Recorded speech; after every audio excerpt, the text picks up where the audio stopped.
High বন্ধুরা, কেমন আছেন? আশা করি সকলেই ভালো আছেন। আজকে আবার নতুন একটা এপিসোড নিয়ে আপনাদের সাথে হাজির হলাম। আজকে আমরা শিখব চাইনিজ ভাষায় সিঙ্গুলার থেকে প্লুরাল কিভাবে করা হয়। সিঙ্গুলার থেকে প্লুরাল করার ক্ষেত্রে আমরা ম্যান যোগ করব। এই ম্যান শুধু ব্যক্তি বিশেষের ক্ষেত্রে আমরা ব্যবহার করতে পারবো। বস্তু বা অন্য কোনো পদার্থের ক্ষেত্রে এই ম্যান আমরা ব্যবহার করতে পারবো না।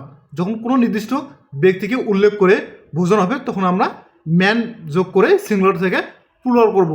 যেমন ওয়া ওয়া মানে হচ্ছে আমি, যখন ওয়ার সাথে ম্যান যোগ করব যখন ওয়া ম্যান মানে আমরা।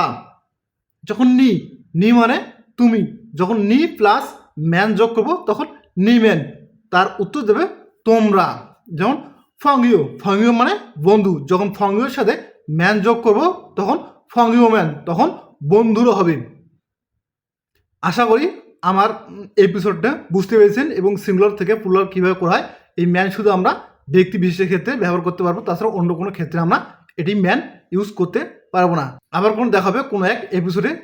এই পর্যন্ত রাখলাম। ভালো থাকবেন, সুস্থ থাকবেন।